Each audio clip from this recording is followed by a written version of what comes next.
Hello மக்களே, welcome to specify YouTube channel. நீங்க பார்க்க போறது இன்னைக்கு அமேசான் பிரைம் ஓடிடி ரிலீஸ் ஆன நரி நரி நடும முராரி அப்படிங்கிற தெலுங்கு படத்தோட ரிவ்யூ தான் பார்க்க போறீங்க. இந்த படத்துல ஷர்வானந்த், சாக்ஷி, சம்யுக்தா மேனன், சம்பத், நரேஷ், வெண்ணிலா கிஷோர் ஒரு பெரிய பட்டாளமே நடிச்சிருக்காங்க. இந்த படத்தை டைரக்ட் பண்ணவர் ராம் அப்பாராஜு. இந்த படத்தோட ரிவ்யூக்கு போறதுக்கு முன்னாடி என்னோட சேனல் இப்பதான் ஃபர்ஸ்ட் டைம் பார்க்கணும், சப்ஸ்கிரைப் பண்ணி சப்போர்ட் பண்ணுங்க. வாங்கி மூவிக்குள்ள போனா படத்தோட கதையை பொறுத்த வரைக்கும் ஹீரோ ஷர்வானந்த் சாக்ஷியை லவ் பண்றாரு. லவ் பண்ணி கல்யாணம் பண்றதுக்காக ஹீரோயினோட டஃப்பான அப்பா சம்பத்தையும் கன்வின்ஸ் பண்ணிடுறாரு. ஸோ எல்லாம் ஓகே ஆயிட்டு வரும்போது தான் ஹீரோ மறைச்ச ஒரு விஷயம் வெளியே வருது. அவர் காலேஜ் டைம்ல ரெஜிஸ்டர் மேரேஜ் பண்ணிக்கிட்ட சம்யுக்தா அந்த கேரக்டர் இன்ட்ரடியூஸ் ஆறாங்க. ஸோ சம்யுக்தாவை டிவோர்ஸ் பண்ணா மட்டும்தான் இந்த ஹீரோயினோட கல்யாணம் பண்ண முடியும். இதுக்கப்புறம் என்ன நடந்தது? சம்யுக்தா டிவோர்ஸ் கொடுத்தாங்களா? சம்யுக்தா கூட ஏன் இவர் கல்யாணம் பண்ணிட்டு வாழல? இந்த விஷயம் எல்லாம் ஸ்ட்ரிக்டா இருக்கிற அவங்க அப்பா சம்பத்துக்கு தெரிஞ்சுதா? அதுக்கப்புறம் அவர் என்ன முடிவு எடுத்தாரு? இதெல்லாம் பாக்குறது தான் இந்த படத்தோட மிச்ச கதை. இது ஒரு ராம்காம் ஜானர். இப்ப இந்த படத்தோட பாசிட்டிவ்ஸ் நெகட்டிவ்ஸ் பார்க்கலாம். எனக்கு முதல் பாசிட்டிவா தோன்றது, இந்த படத்துல ஆக்டிங்கை பொறுத்த வரைக்கும் எல்லா லீட் ஆக்டர்ஸுமே அவங்களோட பெஸ்ட்டை கொடுத்திருக்காங்க. குறிப்பா படத்தோட லீடான ஷர்வானந்த் நல்லாவே ஸ்கோர் பண்ணியிருக்காரு. அவருக்கு அடுத்ததா பாத்தீங்கன்னா அப்பா கேரக்டர்ஸ்ல நடிச்ச நரேஷ் அண்ட் சம்பத், இவங்க ரெண்டு பேருமே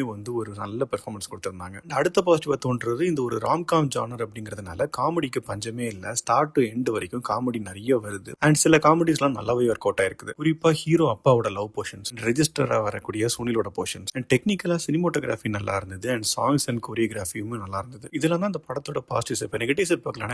நெகட்டிவா தோன்றது, இந்த படத்துல ஏகப்பட்ட அன்வான்டான சீன்ஸ் எல்லாமே இருக்குது. குறிப்பா அந்த ஹீரோயினை எப்ப பார்த்தேன்னு கேரளால அவர் ஒரு கதை சொல்லுவாரு, அந்த போர்ஷனா இருக்கட்டும், வெண்ணிலா கிஷோரோட போர்ஷன்ஸா இருக்கட்டும், எதுவுமே பெருசா அந்த கதைக்கு ஒட்டவே இல்லை. காமெடி அப்படிங்கிறதுனால அது திணிச்சிருக்காங்க. ஸோ அதுவே டியூரேஷன் கொஞ்சம் லெங்த் ஆகுது. நான் சொன்ன மாதிரி சில காமெடி ஒர்க் அவுட் ஆயிருக்குது. நிறைய சீன்ஸ் எல்லாமே ரொம்ப கிரிஞ்சா இருந்தது. என்னதான் ராம்காம் ஜானரா இருந்தாலும் கொஞ்சமாவது சீன்ஸ் எல்லாமே கொஞ்சம் லாஜிக்கா இருந்தா நல்லா இருந்திருக்கும். ஆனா இந்த படத்தை பொறுத்த வரைக்கும் சுத்தமா எதுவுமே லாஜிக்காவே இருக்காது. முழுக்க முழுக்க என்டர்டைன்மெண்ட் அப்படிங்கிற ஒரே ஃபேக்டரை மட்டும் எடுத்துட்டு போயிருக்காங்களே தவிர, நீங்க லாஜிக்லாம் நீங்க பார்த்து தான் ஒரு படத்தை பார்ப்பீங்க அப்படின்னா இந்த படம் உங்களுக்கு கிடையாது. மொத்தத்துல இந்த படத்தை பத்தி சொல்லணும் அப்படின்னா, உங்களுக்குலாம் ரொம்ப பரிச்சயப்பட்ட ஒரு கதை தான், புதுசா எதுவுமே இல்லை. பட் ஆனா இப்ப ட்ரெண்ட்ல இருக்கிற ஆக்ஷன், வயலன்ஸ் இது எல்லாமே தவிர்த்துட்டு ஒரு ஃபீல் குட்டா ஒரு ராம்காம் உங்களுக்கு பார்க்கணும்னு நினைச்சீங்கன்னா இந்த படத்தை ஒரு வாட்டி ட்ரை பண்ணி பார்க்கலாம். ஆனா டோலிவுட்ல ரொம்ப ஹைப் பண்ண மாதிரிலாம் இந்த படம் அவ்வளோ ஒருத்தெல்லாம் கிடையாது. உங்களுக்கு இந்த ஜானர் பிடிக்கும்னா நீங்க ட்ரை பண்ணி பார்க்கலாம். இல்லாட்டி தாராளமா ஸ்கிப் பண்ணிடலாம். இது அமேசான் பிரைம்ல தமிழ் டப்பிங் அவைலபிளா இருக்குது. நீங்க பார்த்துட்டு உங்க ஒப்பீனியன் என்ன அப்படிங்கறது கமெண்ட் செக்ஷன்ல சொல்லுங்க. அடுத்த ரிவ்யூல சந்திக்கிறேன். Bye, take care.